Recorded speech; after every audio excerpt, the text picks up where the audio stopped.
this morning we're going to be doing some more inversions.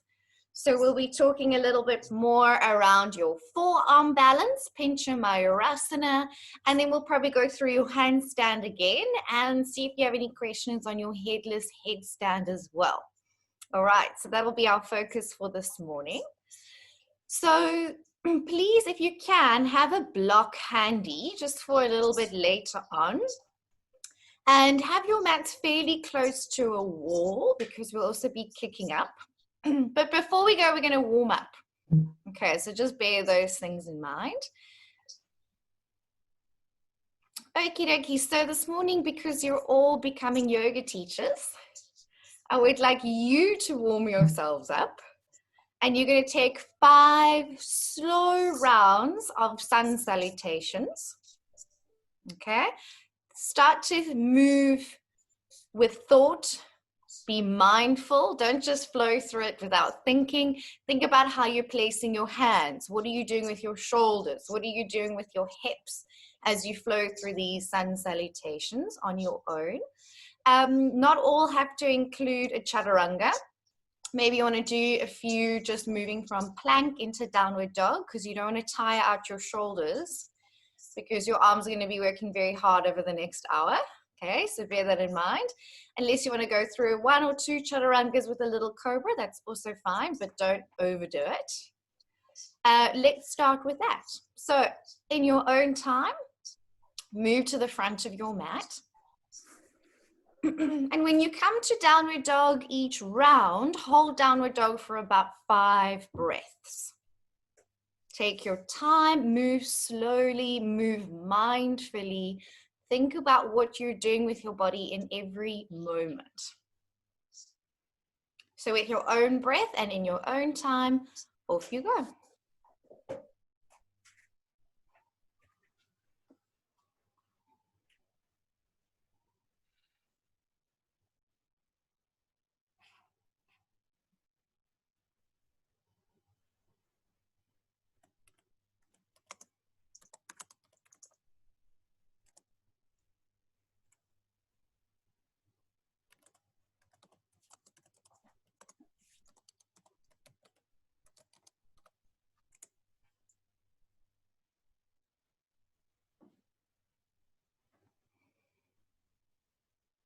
Think about your hands, think about what your shoulders are doing, how you're moving from plank into downward dog. What actions and shapes are you creating in your body to warm and set you up for inversions, where we feel the push through our arms, where we lift our hips, where we really want to warm up hamstrings to help us to walk in.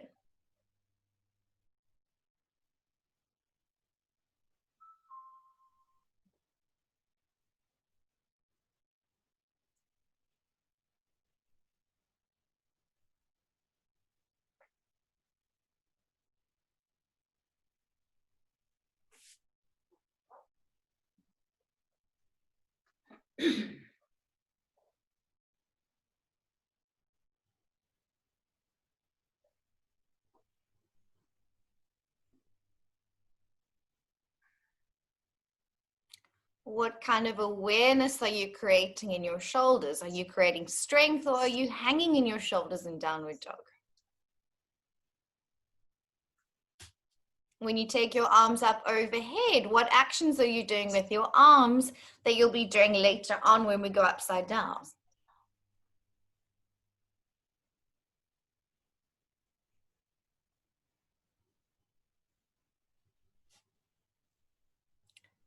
For Sinchi that's just joined, 5 sun salutations in your own time.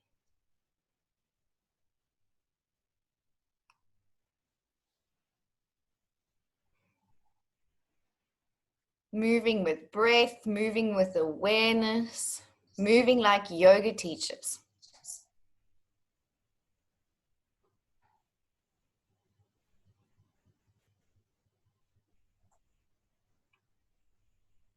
Be aware of what your body is doing in every moment.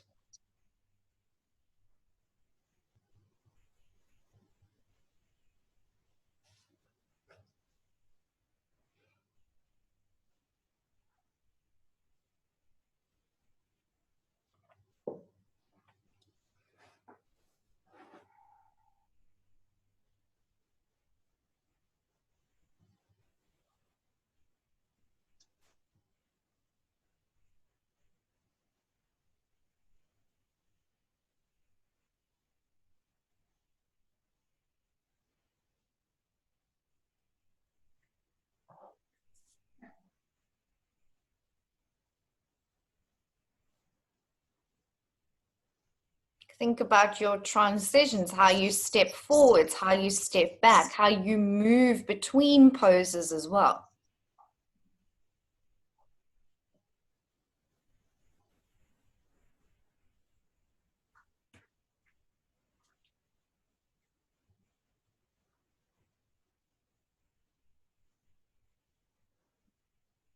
How are you refining the movements that you're making?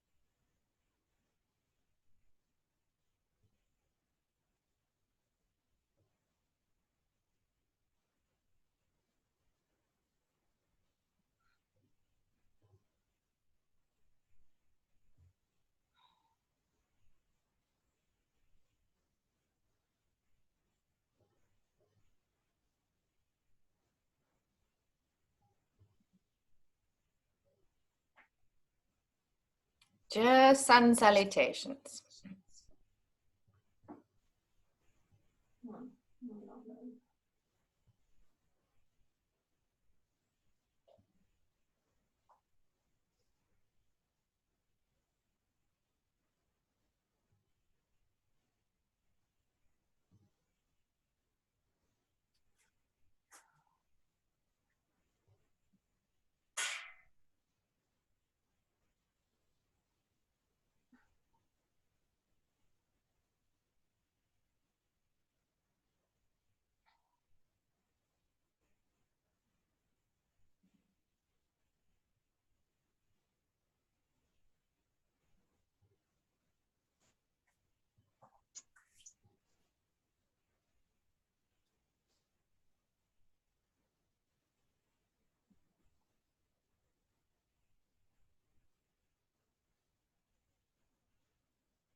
Five rounds, nice and slow.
And when you're done, you can come to child's pose or Tadasana after your fifth round, either child's pose or Tadasana, mountain pose, and come back to your breath.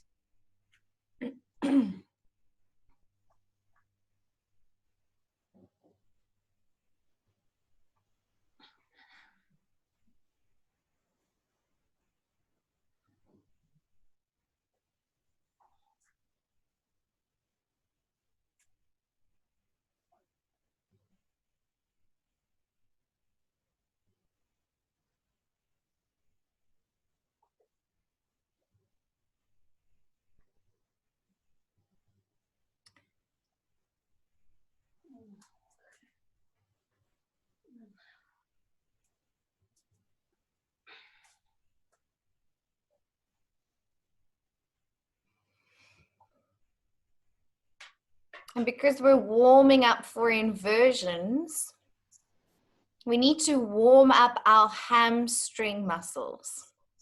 So the next few poses you're going to flow through will be some poses where you stretch your hamstring muscles. Let's see if we can find 5 poses stretching hamstring muscles. Whether you're flowing through some standing poses in your sun salutation, or maybe some seated poses, 5 hamstring poses. Off you go.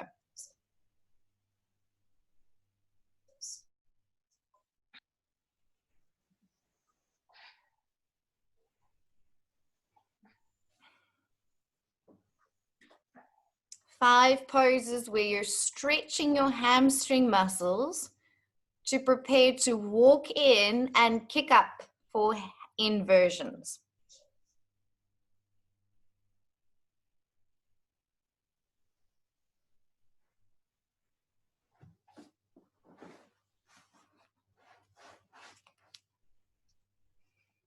In which poses do you feel your hamstrings stretching? Which poses are going to give you that scissoring action to kick your legs up?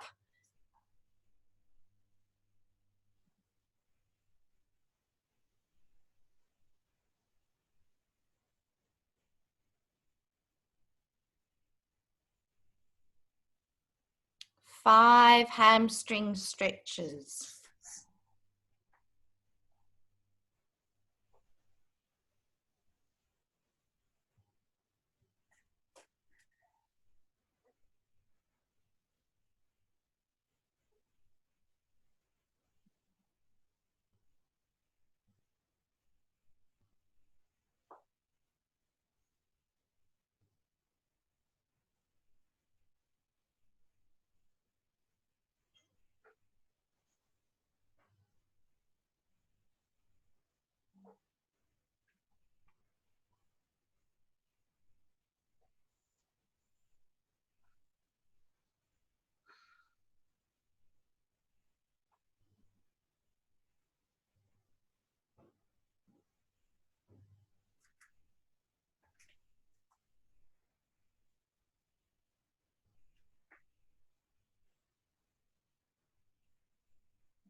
Mostly focusing on the poses where one leg is forwards and one leg is back. Those are the shapes you need in order to kick up.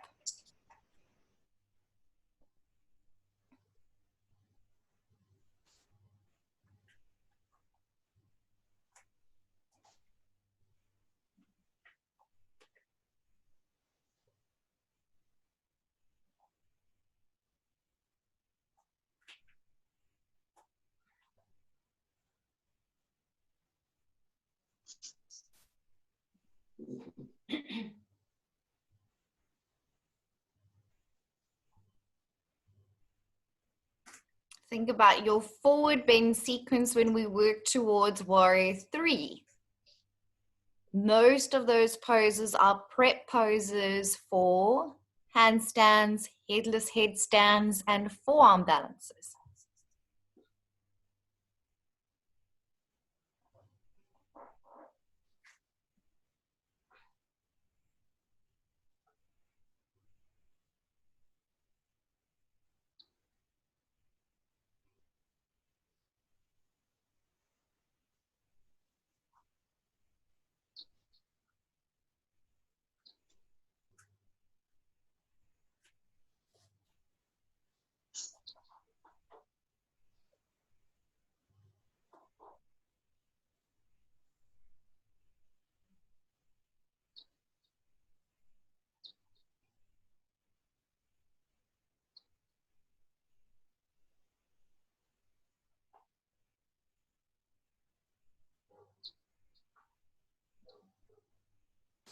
And with this, start to think about your back leg that kicks up. Which muscles are contracting to kick the back leg up?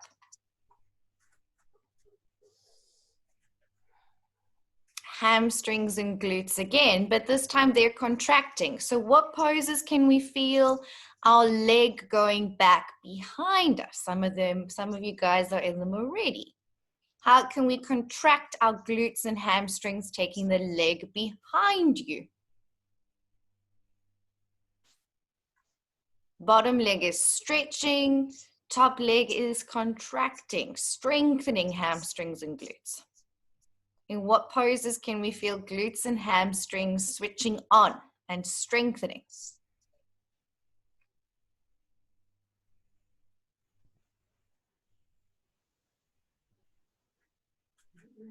Warming up the actions for your kicking leg, your top leg that kicks your leg up towards the wall.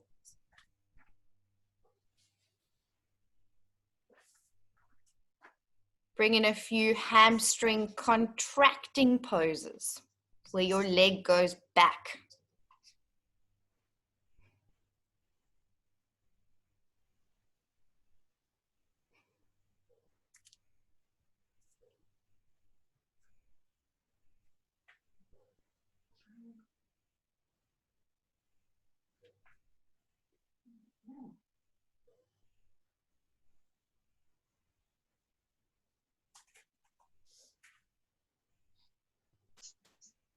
Think about the muscles you're using for our inversions. Stretching the bottom leg, contracting and lifting the back leg.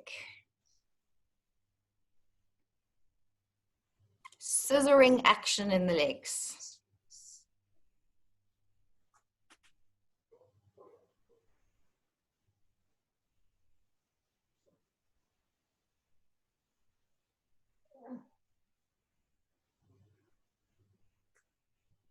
Make sure you're even on both sides.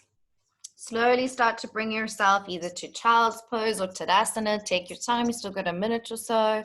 Make sure you're even on both sides. You've stretched hamstrings. You've also warmed hamstrings by taking your one leg behind you, contracting glutes and hamstrings to take the leg back. You've still got time. Legs are strong and straight to kick up for inversions.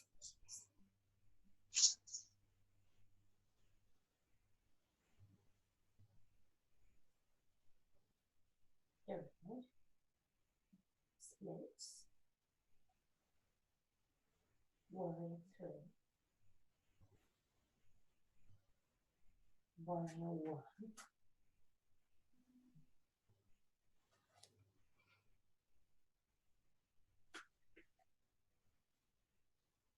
Make sure you're even on both sides. You have time.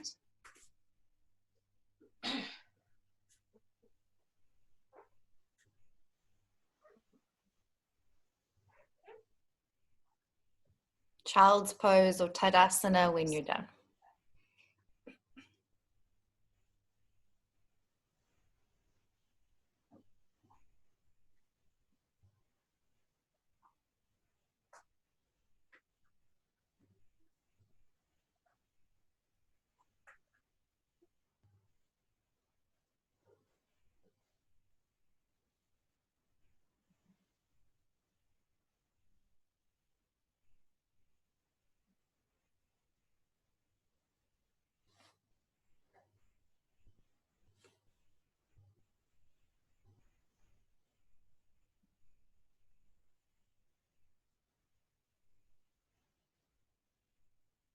Okie dokie. And when you're ready, come to a gentle seated position.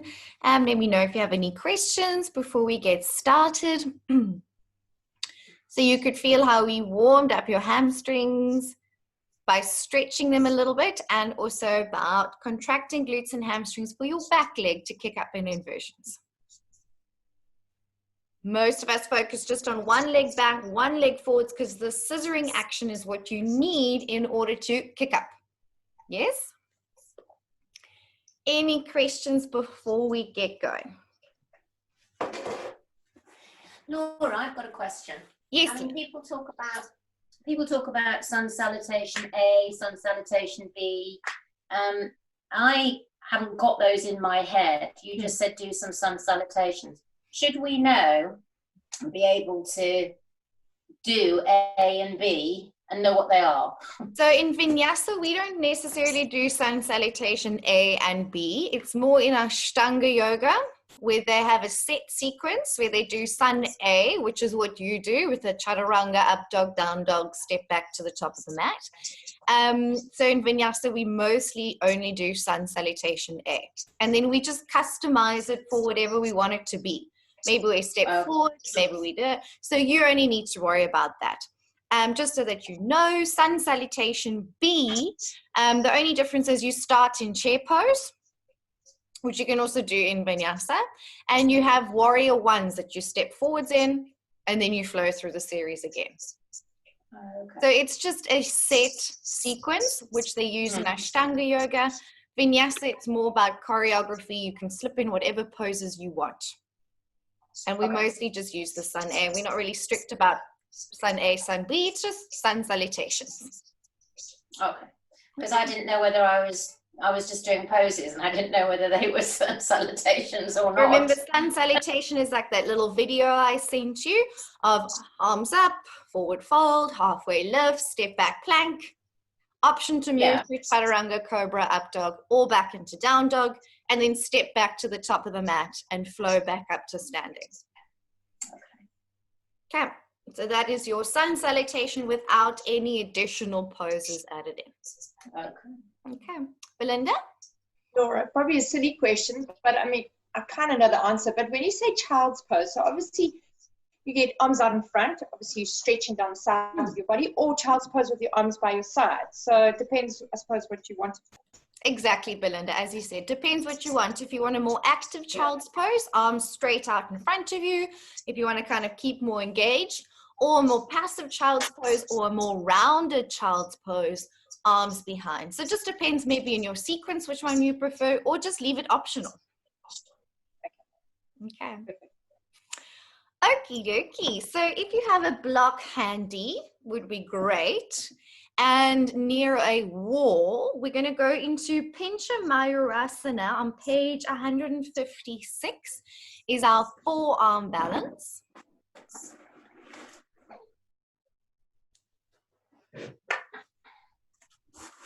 All right. So what makes this pose different? And I remember Gary asked it before, what makes this pose different from headless headstand? They're quite similar.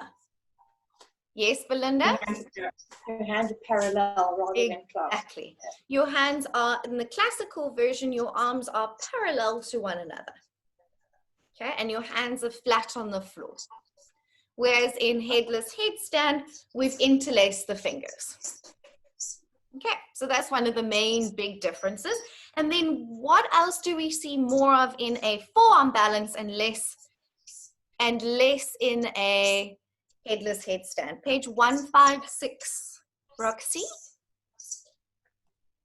Isn't it more of a back bend? Correct, Natalie. So because the head is up a little bit, it creates more of that banana shape in the back. It's a bit more of a back bend.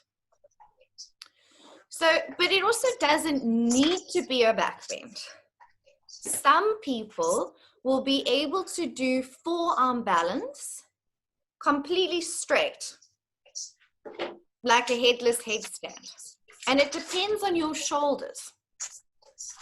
So which type of person, what kind of shoulders would be more in a banana shape?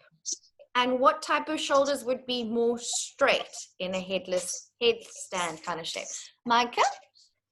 It depends on your shoulder flexion. If it's above average, like 180 degrees, you're just straight. And if it's lower, you're this banana shape. Exactly, Micah. You're totally right.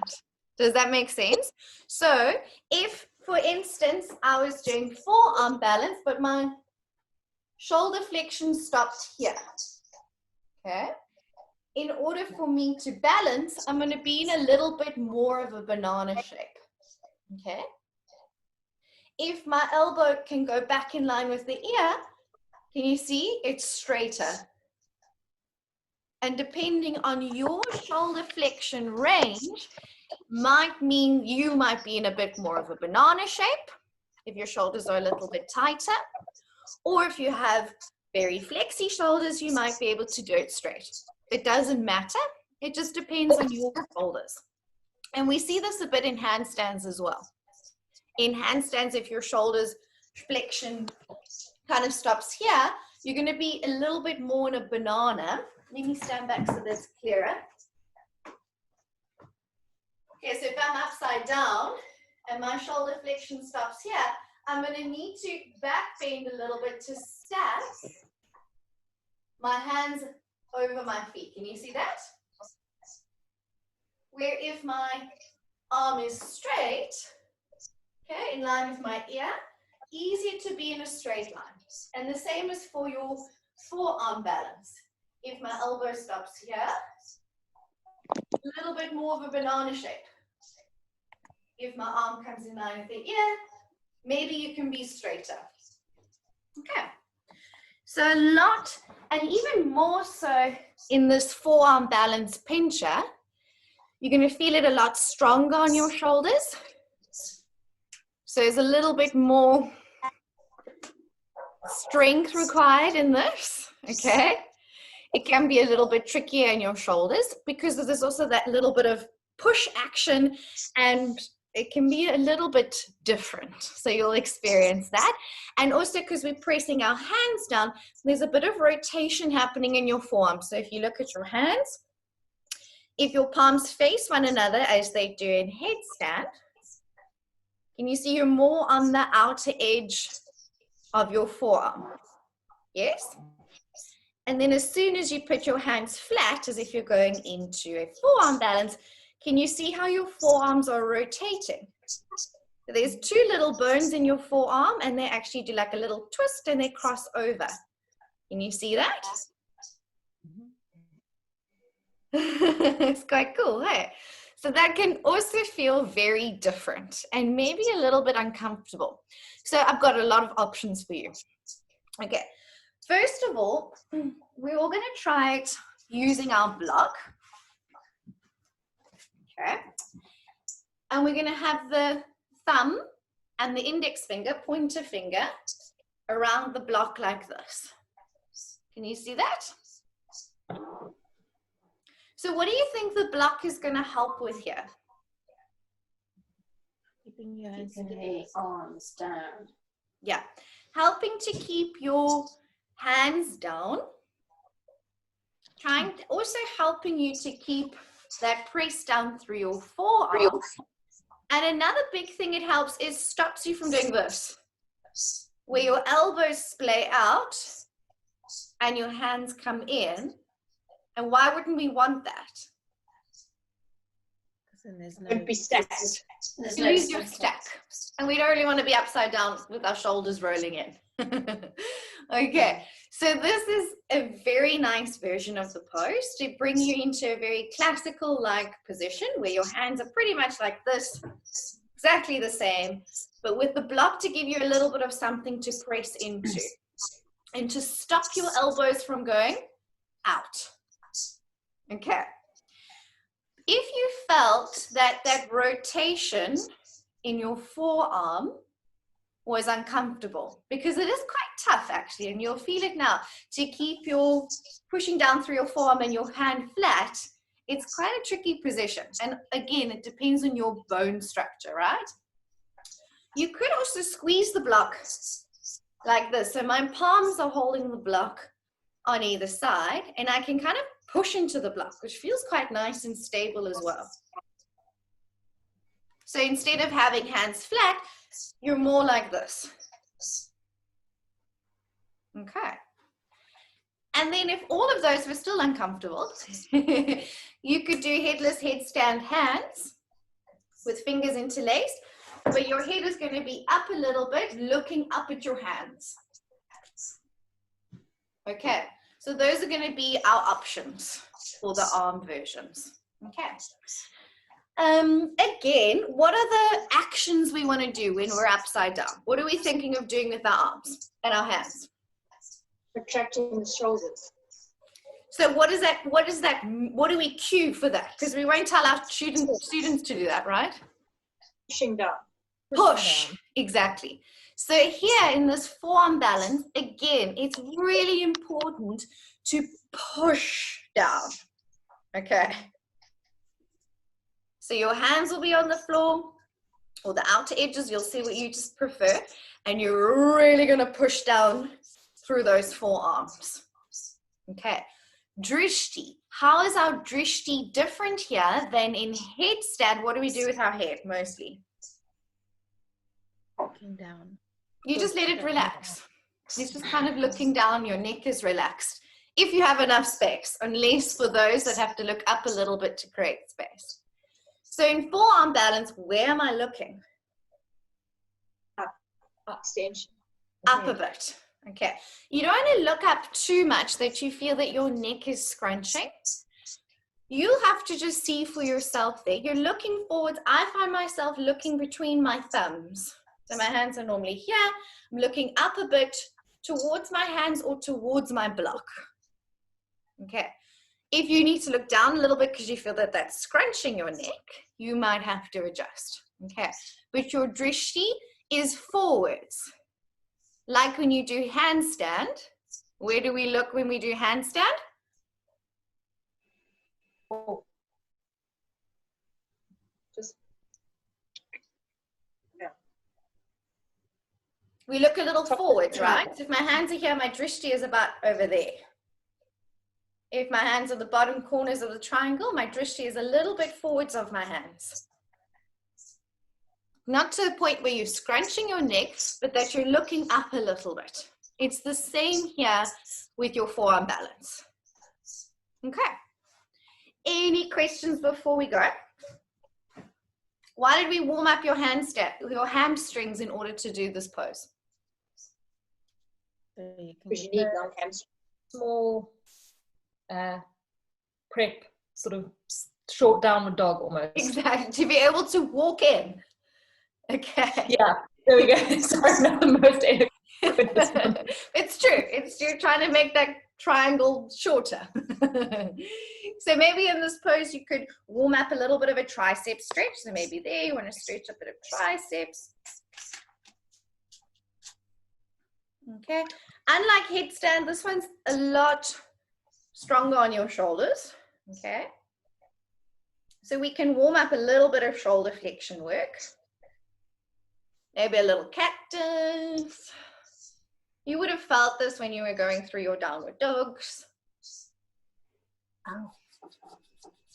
Yeah, maybe want to interlace fingers behind your back, feel a nice stretch. If anything feels really tight, maybe you want to hold it for a bit longer. Maybe a little lateral stretch.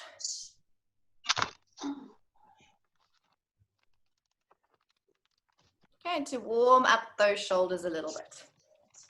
Because this one's a little bit more of a back bend, you'll be working into your shoulder flexion a bit more. Okay, so those with very flexy shoulders, sometimes it's not helpful to warm them up. So for people like Jamie, where her arms are very flexy, we almost don't want to make them too flexible. We want to make them feeling stable and strong. For those with tighter shoulders, we need to spend a little bit more time warming up and loosening shoulders. Okay, so I'm going to demonstrate the pose for you, and then you can give it a go and see how you feel. So with my block, I'm going to place my block against the wall. Okay, so I'm quite close to the wall.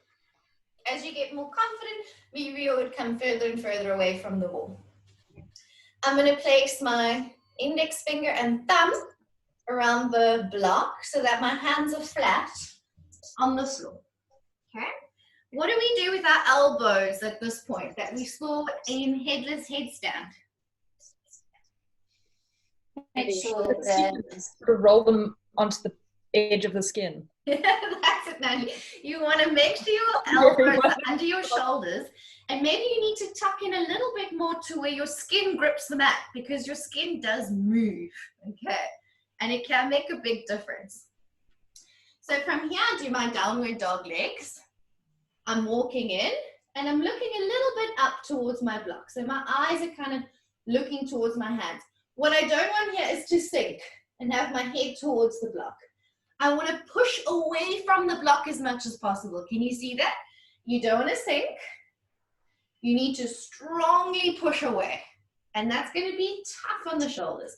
We walk in as much as we can, and then we kick up gently towards the wall.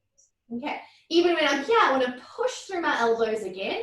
I'm gazing slightly forward, and maybe you bring one foot off the wall. Feel that straight line. Maybe the other foot off. Okay.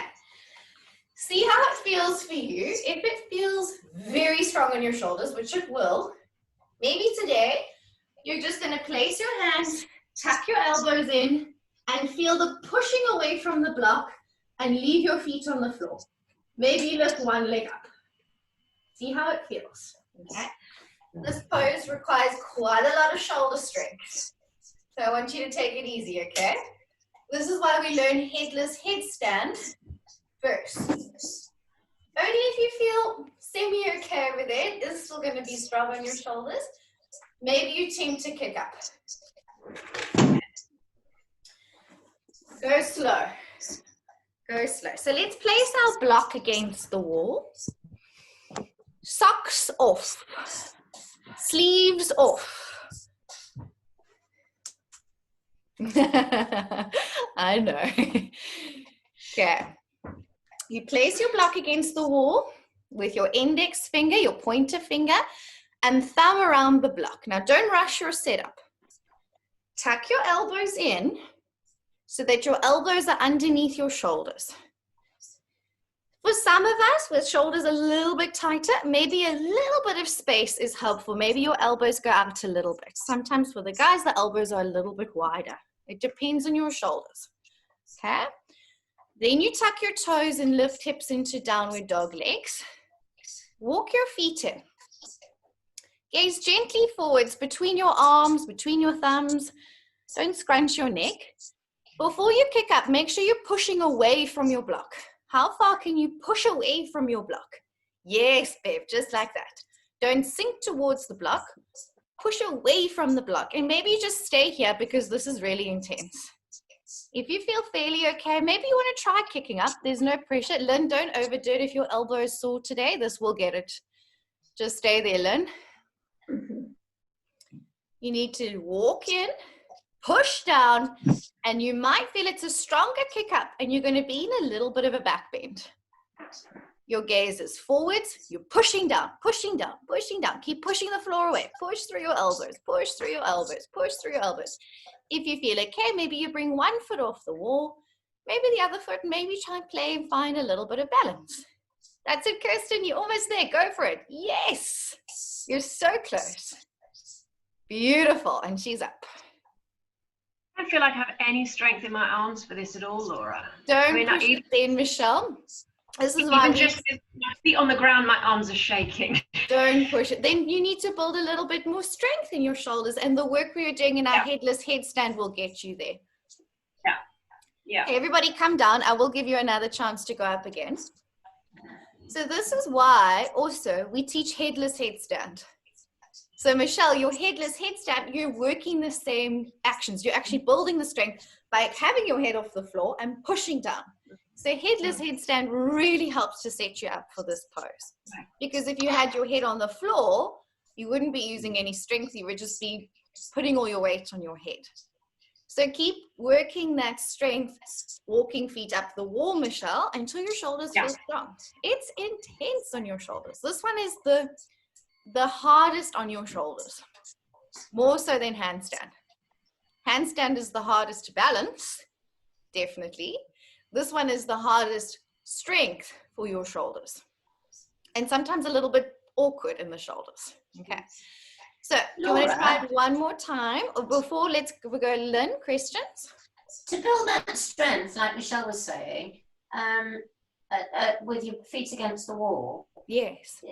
Do you just sort of need to do it like what, maybe 5 minutes, 10 minutes a day? Just Yeah. I mean, It's long, slowly. slowly building that strength. And you'll also notice Catherine does these awesome handstand strength programs on Instagram. And you'll see a lot of strength moves. Obviously, they're focused around handstands, so you're doing it on your hands, but those are also great to build your strength. So yes, Lynn, legs up the wall, holding, and then coming down. Maybe, 5 minutes is quite intense. That's very long.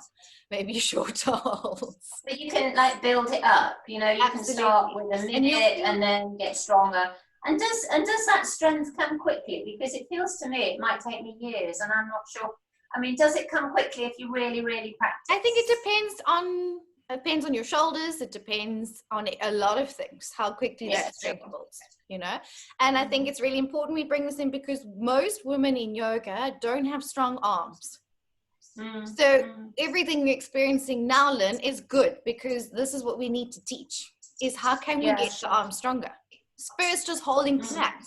We start there. And build it up. Little arm balances, then inversions. So absolutely. Okay.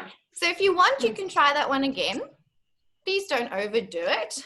If your shoulders or anything is sore today, you can also watch or keep your feet on the mat. So I'll go through it with you. Try thumb and index finger around the block. Did anyone feel that's really uncomfortable and we'd like to try palm squeezing the block? Yeah, Cynthia. So Cynthia, do you have your block here? You're going to have your hands like this, squeezing your block on either side. And then you'll have your headstand arm slicing into the mat. Try this, Cynthia. Exactly, like that. Try that with the, exactly. The pain that I have is here. So won't that make it worse? I was actually feeling better without the block, but then did your hands want to come in? Yeah, no, I can hold it like that, but without the block. Then do that, Cynthia. Go for that. That's easily without the block. So you do it without the block, hands like this. And if all else fails, you can also interlace your fingers like headstand hands. Yeah. And then your head is just up. It's exactly the same. Okay. Try it again. Sometimes that rotation, because of that rotation in your forearm, that's where we can feel a lot of that discomfort. Yeah. That rotation can feel a little bit weird. And then if you're up, maybe try taking one foot off the wall and then maybe the other foot. Maybe you feel a little bit of balance. Keep pushing down through your elbows. Keep pushing down. Yes, Candy, nice. Otherwise, hold, just build the strength. Don't overdo it. This is one of the hardest ones. Don't kill it. And then I want to talk one more thing about the pelvis.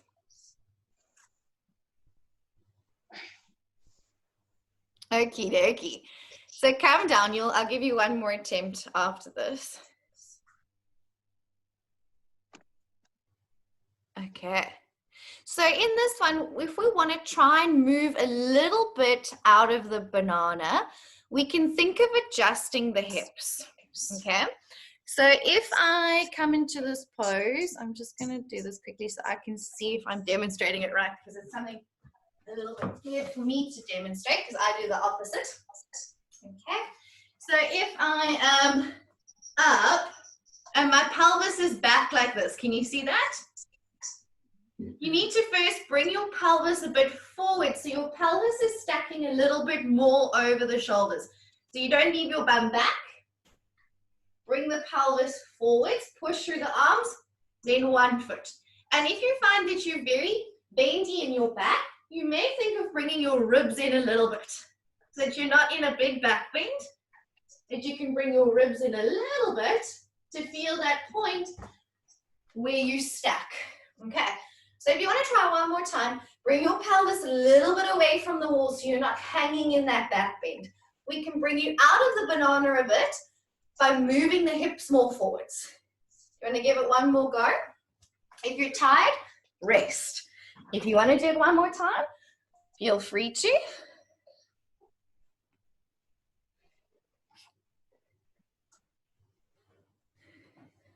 When you're up, be aware of what your pelvis is doing. Bring your pelvis a little bit away from the wall. One leg dead straight up to the ceiling.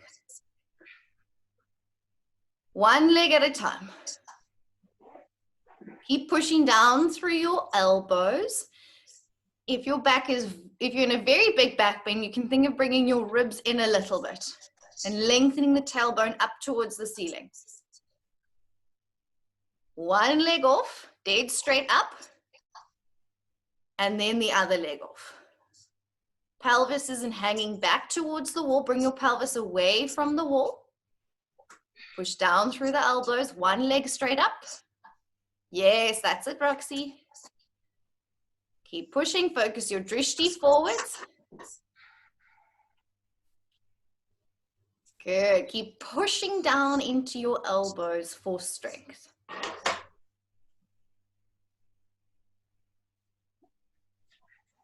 That's it. Ribs in a little bit, pelvis away from the wall, one leg up. Push down through your forearms and then release. Good.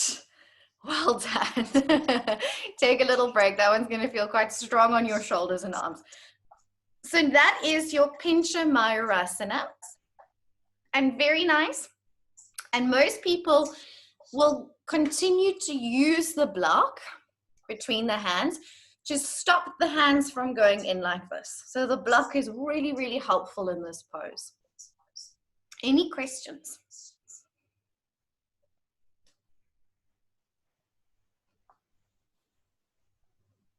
Micah, Laura. And then we'll come to you, Gary. Micah and then Gary. Do you point or do you flex your feet? So what you want to do in inversions is floint. So remember the floint where you push up through the balls of your feet.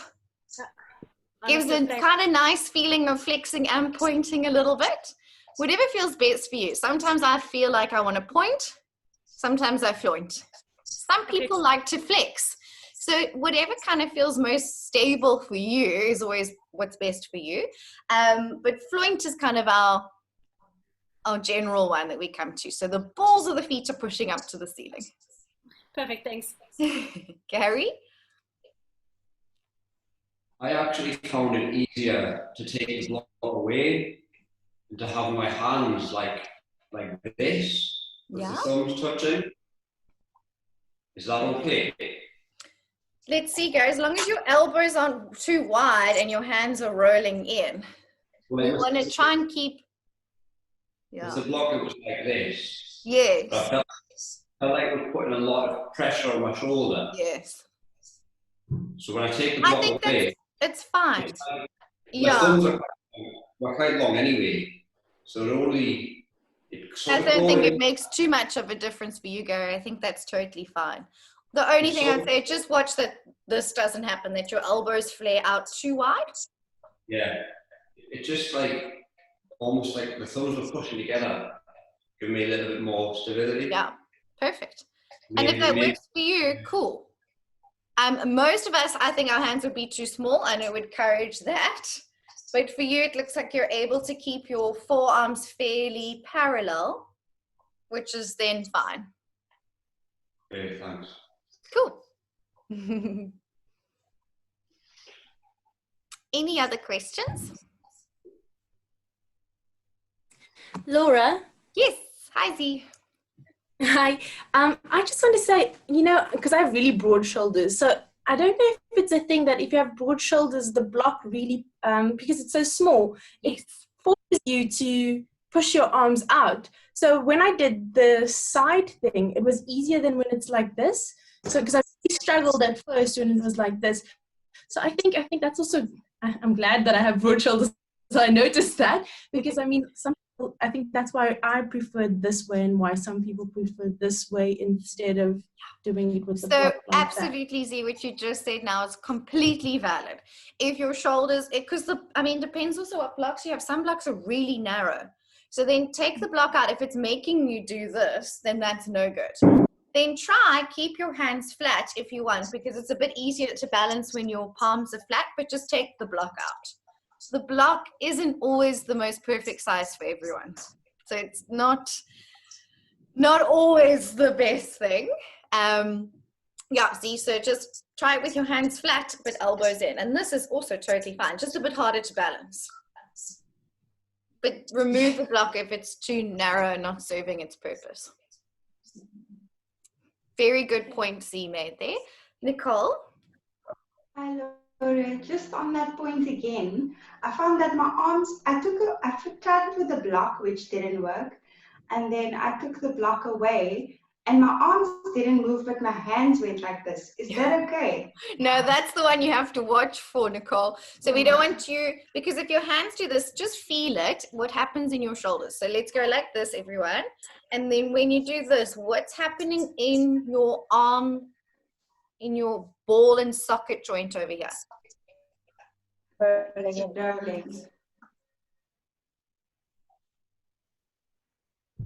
Rolling in. Rolling forward. Yeah, so that's why we want to avoid too much of that, Nicole. So maybe you want to try with your fingers clasped like this, like we do in headless headstand, but with your head up, looking up towards your hands, so that you can have a little bit of both, but at least when your hands are clasped, your shoulders aren't going to roll in. So everybody feel that. So if we did pinch your hands like this and then come in, can you feel how your shoulders roll in? Okay, which we don't want. But if we clasp the hands, can you feel how your shoulders then don't roll in? Yeah. So Nicole, that's what I would advise would be better for you. And you're still doing the exact same pose, but we've always got those 3 versions to work with because we all have different shoulders, different arms, different forearms, different hands, all these things. So I would think that would be better for you, Nicole, just to avoid rolling in and then having weight on your shoulders with your shoulders rolling inwards. Yeah, the last attempt I tried like this and it actually felt better. Perfect, yeah, because then that's able to keep your arm externally rotated. Thank you. Cool. But it can feel a little bit harder to balance like this. So this is why I say if you've got the block there to squeeze, it's helpful. But balancing like this is really hard, Hazy, for you as well. So either flat hands or clasp if the block isn't in place. Okay, Nicole? Unless you feel really solid to balance like that would be quite impressive. But when you want to do it in the middle of the room, it's not going to give you much to grip with or push down with. Okay. Any other questions with your forearm balance?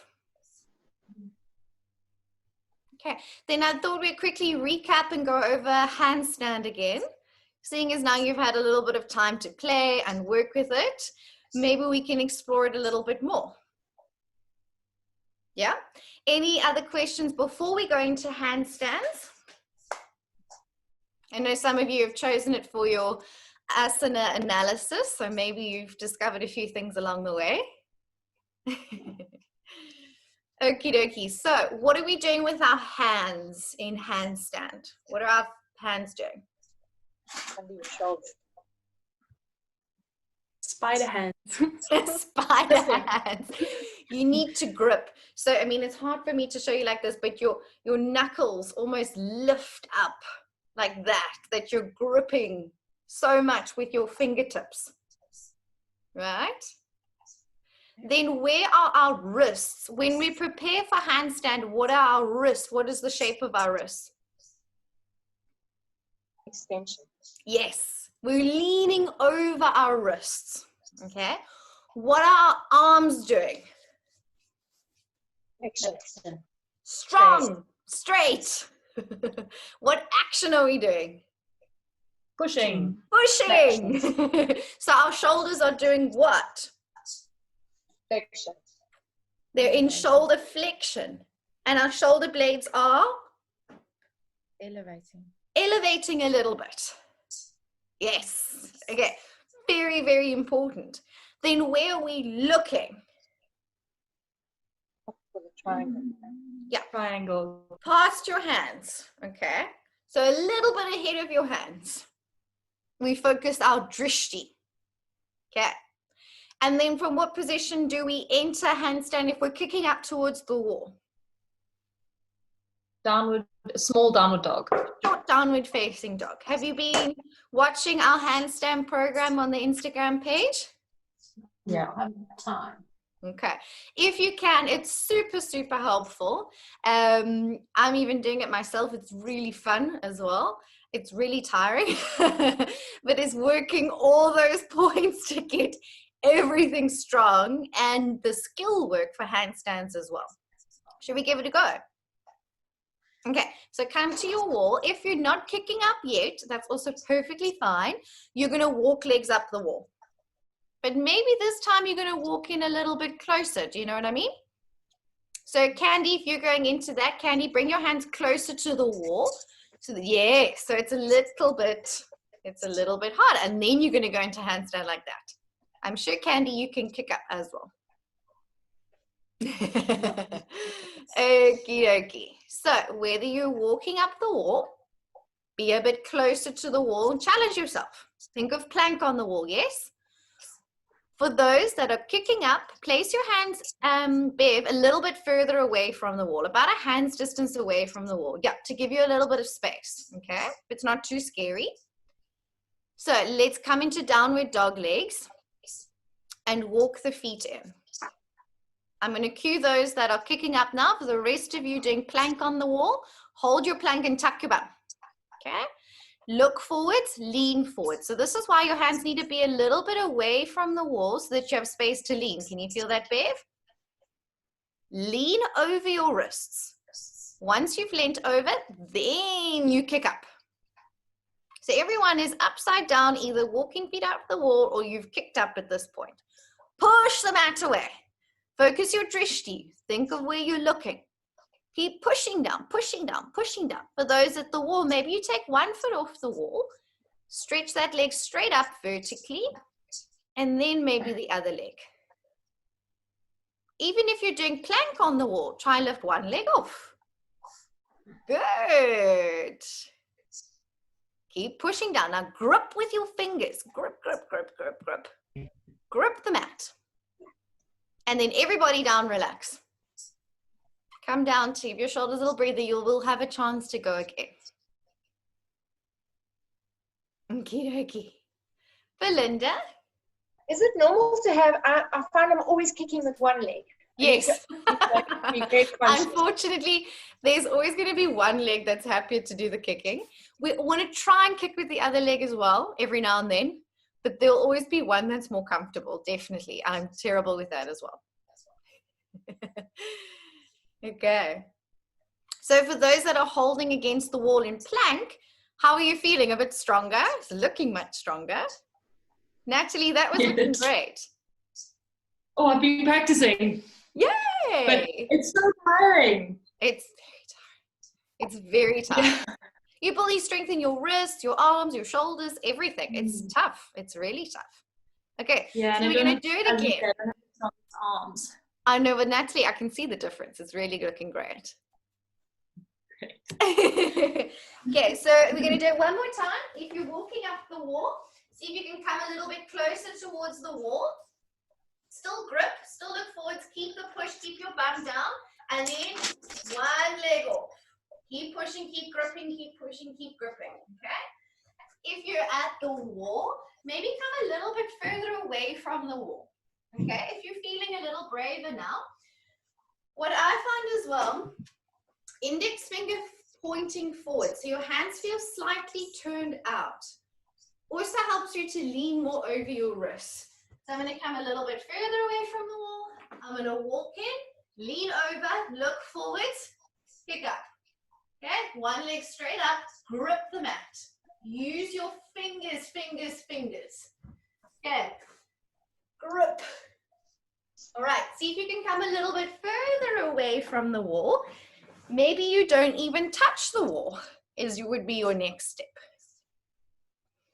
Remind me, Laura, you said your second leg must work up quickly. Does that help? Quick. If you can, Belinda, quick with the second leg. Comes up fast. I've got to be careful I don't go through the drywall. Exactly. Or knock any paintings off. Start leaning over your wrists a little bit more there, Kirsten. Yes. Now, big kick. Legs up, up. Yes.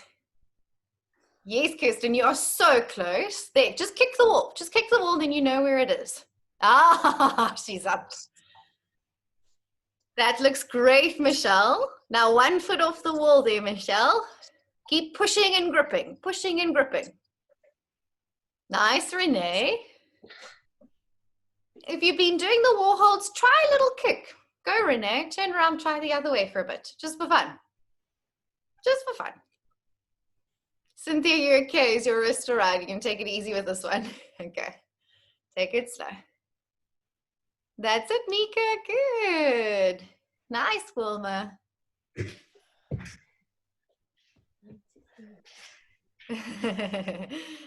And then when you feel confident with that, then you go further away from the wall and you're in more of the middle of the mat. So you know the wall is there, but you practice kicking up without coming to the wall every time. So Gary, a bit further away from the wall. You know it's got you, it's there. Because to find your balance eventually, your leg goes a little bit over, and then when your second leg comes up, then you go straight. So if the wall is there, sometimes it actually stops you. You'll get to the point where the wall is actually preventing you from catching a balance. Go for it, Jamie, a bit further away from the wall. Look forwards, lean forwards. You got this. So you almost think you could do like splits, that the wall is there if you need it, but try not to touch the wall. And the trick is to grip with your fingers. Yes, that's it, Jamie. Nice. Okay, so can you see all the stages there are moving into your handstands? And when you could feel like you can kick up and find a little balance, then you would try it in the middle of the room. Yes, look forwards, lean forwards. Don't rush your setup. When your top leg goes over, then grip with your hands to catch it. You literally have to catch it in your hands. Look forwards, lean forwards, catch it in the hands. If you've gone to the wall, one leg goes straight up, then the other leg up. Yes, Natalie, that is so close. You've got this. Whee! She's up. Now straight arms, push the floor away. Push, push, push, push, push. You did it.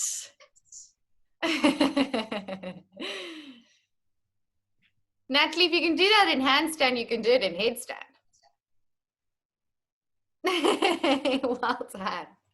I know how scared you were. That's looking great. All right, well done, everyone. Oh, you did it. Yeah, for like 1 second, but still. Every second counts. Even just kicking the wall, you've gone a step further. Then both feet on the wall, you got there. And then every step is just so rewarding. So just keep practicing. It's so hard to get the momentum at the like optimal level, because so often I'll overkick and then I'm like hitting against the wall and then just coming down. Yes. Rather than like gracefully placing. Absolutely, Natalie. So this is the skill work we talk about in handstand. It's not only placement, it's not only strength. Eventually, it also comes down to figuring out how much momentum you need. Do you need a lot of momentum? Do you need little momentum? What is the sweet spot of momentum? Yeah. And that's just kicking up hundreds and hundreds of times until you know exactly how much force to use. So it's a long process. Yeah. But a fun one. It is fun. It's getting more fun. The stronger you get, the safer it feels. And the more time you spend upside down, the more your mind also understands what the hell's going on up there. So it's a whole process of your nervous system and your mind is so involved as well and so part of the process. Well done, everyone. Big improvements there. It's really exciting. And you're getting stronger in every version that you're in. So well done. Any questions on handstands?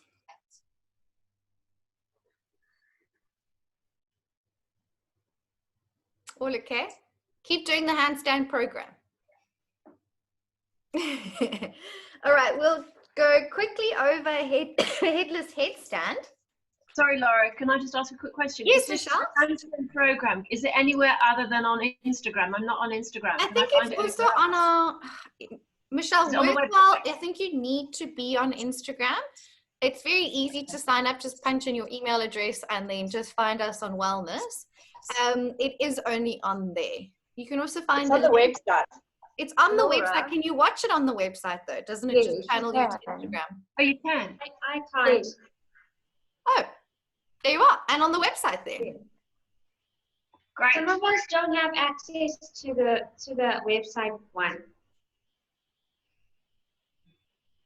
Well, have a look. If you can't access anything, just ask Catherine because she manages the website and I wouldn't actually know. All right. I just see it on Instagram. Okay. Okay. Let's go through your headless headstand for our last inversion this morning, and we'll do shoulder balance later this afternoon together. Okay. So headless headstand. What are we doing with our hands? Clasp. For most of us, that clasp is going to feel nice and stable, or the little bucket hands. Okay, so probably at this point you've decided sometimes you want to tuck one baby fingers off, or like that. Baby fingers can move out the way. For me at this point, it doesn't bother me anymore. My baby fingers, I think, are just used to it. But sometimes tucking one finger in can feel more comfortable. Okay, what are our elbows doing? Under the shoulders. Underneath the shoulders, rolling to where the skin grips the mat. Okay. What are we doing with our shoulders and our arms when we're upside down? Pushing. Pushing. And our head? Hanging. Just relaxed. If you have enough space, your head is just relaxed. If your arms are a little bit short and you need to look up to make a little bit of space, that's also fun. Okay, but mostly head is just relaxed. Okay. And then we're walking in towards the wall and we're kicking up. Okay. So let's give it a go. If you still want to walk your feet up the wall, go for it. But I challenge you to attempt a few little kick-ups if you're feeling up for it. Let's come to the wall. Okay. Either walk your feet up the wall or face the wall and kick up. Make sure you get the correct setup. So take your time to place your elbows underneath your shoulders. Push down. Walk your feet in. And little kick up.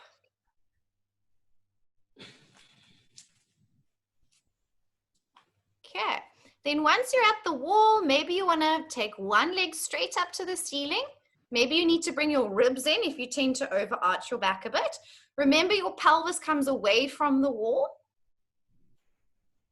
And then maybe you're working to find a little bit of balance now. Most of us stick our ribs out when we go upside down. So think of ribs in, bum off the wall, and then coming up. Yes. That's it, Gary. So that was fine. Just keep your knees bent for a little bit longer there, Gary. Don't straighten your legs too fast. That's the only reason why you went back there. The legs slowly straighten up. Maybe you want to try away from the wall. Remember how we saw Sunchi do the last time where she just did one leg up and did almost like splits and pushed over? Maybe knees to chest and unraveling up. Laura. Yes. Should our heads be touching our hands? It can, Gary. If that feels like it gives you more stability, kind of push back into the hands, that's totally fine. Yeah, that feels more like when you do a headstand on the ground. Yeah. I've got long arms, so when I do it like this, it feels like more of a shoulder stand, forearm stand. Which it should, Gary. So for you, because you have long arms, your head should actually clear the floor and clear your hands as well. And it is going to be more like a forearm balance. Completely off the floor if you can, completely off your hands if you can. Because what you might find now is that you're sinking a bit in order to put the back of your head kind of into your hands. So I challenge you to just clear the space. No head not touching anything. Because you have long arms, it may cause you to actually sink to make your head connect with anything. It's harder to balance, but it will get your arms and shoulders way stronger. But way harder to balance, so it takes a little bit of practice. Work the balance, Laura. Yes, Belinda. How do you work that balance? I mean, you've got a whole forearm to balance on, so it should not be that hard, but holding that balance away from the wall is not easy. So Belinda, first of all, you would just, let's wait for everyone. Yay, Renee, good. First of all, at the wall, one leg comes off. Feel your stack. Okay, so when we're working balance, let me just do it like that. When you're working the balance, maybe you've come a little bit further away from the wall. Okay. Okay, then you take one leg off, push down, ribs in, bum off the wall. What everyone does is their ribs sit out like this. So you're going to think of ribs in, and then first, just feel it coming off the wall. Okay, and then when you can balance there quite well, Belinda, then you try moving a little bit further away. Okay, so that's the first step, just to know where it is. Okay, then what you want to do is try and work no momentum. I'm just going to think of pushing down. Slowly pushing, and don't rush your legs up. If you go too quickly, you throw yourself off. And then you come up. You can also go with knees in like this.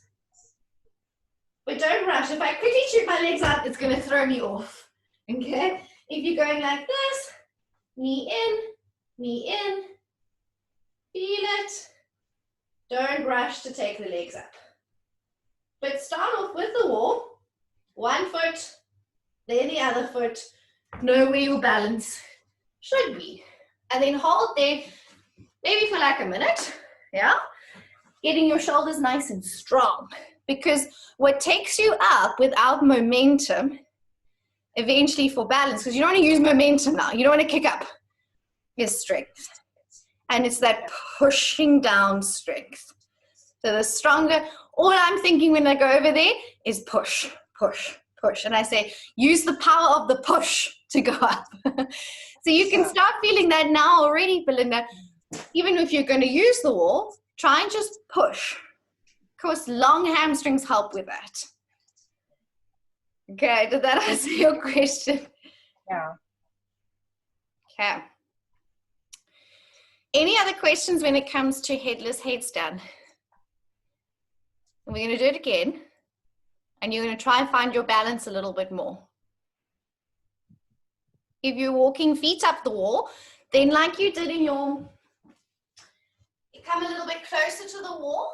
Okay, if you're facing to this way, plank on the wall, ribs in, 1 foot off. Okay, keep the push, let your head relax. Okay, so you start to get that feeling of one leg coming up. Okay, you want to go again? Slowly. This time now, try use less momentum. Use more sense of push. Much better, Gary. Less momentum, more push. If your legs are very long, you may need a bit of a kick. Okay? And if we're still working the kick, off you go, kick up. If you're feeling a little bit stronger, maybe you're using less momentum and you're pushing elbows down to go more over. One leg comes off the wall. Then maybe you change legs and just get a sense of that. Maybe if your back is to the wall, maybe you take one leg off the wall, push down. Good when your elbows are a little bit wide, elbows in. Maybe you bring the second leg off and see where your balance should be. Bum away from the wall, ribs in. For those with very flexy backs, you're going to have to think a little bit of ribs to stop you from falling. That's it. Jamie, feet a little bit more forwards. Can I hold it in your ribs, Jamie? Hold it, tuck them up. Better. The bendier your back, the more you've got to use a bit of core. For the rest of us, you actually don't need a lot of core. because everything is stacked. Keep pushing down. Babe, try and relax your head a bit now. Yes, that's better. Ribs in, bum away from the wall. If your ribs stick forwards, your ribs will actually pull your feet away from the wall. Ribs in, bum off the wall. Think of taking your ribs to the wall if you're facing your back against the wall. That's it, Renee. Now one leg straight up, ribs in. Feel the stack. Yeah. So what tends to happen, take a little break. I'll give you another chance to do it. What you have to watch now, in the next step, if you're trying to find your balance away from the wall, try and walk in. Think of like splits and just push, push, push to come up. Okay, then one leg off the wall. Don't let your ribs pull forwards like this. If your ribs are forwards, they're going to pull you out. Do you see that? So when you're up, think of ribs in, leg up, feel that stack. Slowly take the other foot off the wall. Don't yak it off because that'll pull you out, okay? If your ribs stick out, you're going to fall out. So think of, before you go up again, headless headstand arms. Close your eyes, do this, just sitting. What you're going to want to do, close your eyes, imagine yourself upside down, stick your ribs out. This is what you're going to do. And with your eyes closed, imagine yourself upside down. The wall is behind you. Bring your ribs in into the wall. Can you feel that? Imagine the wall is behind you and you're taking your back ribs a little bit towards the wall. If you tend to stick your ribs out, you have to visualize it because it's confusing when you're upside down. Try it again if you want. Otherwise, if you're tired, just rest. It's also fine. Laura, can yes. I see you do the ball version? Oh, the little bollocky. Yeah. So this is helpful because, Belinda, if you can't do like standing splits and go, you can walk in, one knee in. I'm going to have to do a little hop. Bring both knees in. Now, don't rush. You just stay here and you slowly take the legs up. If you rush your legs up, you will fall over. All right. So one knee in, and then you're going to hop the other foot in and just find your balance with your knees into your chest. What everyone wants to do is they get here and they want to up quickly. And then that throws you off. So it's about just balancing with your knees into your chest and then very slowly unraveling your legs up. Because your legs are forwards and then you have to slowly account for the weight of your legs to go up. If you do that quickly, it throws you off. So it's a very slow process. Okay, last attempts if you want. Push down. Really use the strength of your push. Now, remember when you closed your eyes and you brought your ribs in? Yes, Nicole. That, you need to bring your ribs in a little bit. One leg up. Think of those ribs being in.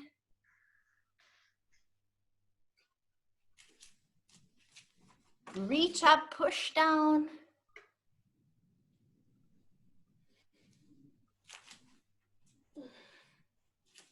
Keep the push, and if you need to, ribs in and push. And then you're probably tired now, and it's just like, then you get to a point where nothing happens anymore.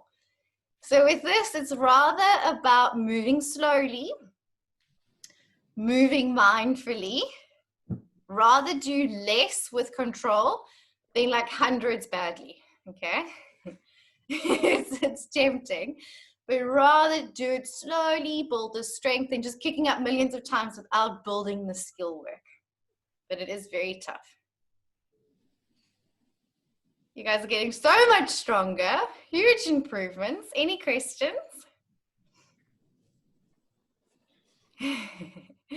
Lots of fun. Okay, if we have no questions, come and lie on your mat, get warm and cozy. We'll move into a little Shavasana to end off. Lie on your mat with your knees bent and just do some windscreen wiper knee side to side. Arms maybe in a cactus position, if that feels good for your shoulders, or if your arms are tight, just arms relaxed.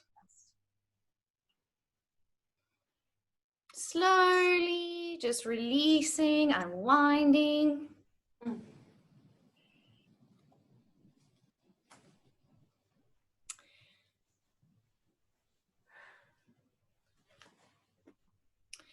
And then place your feet for bridge pose.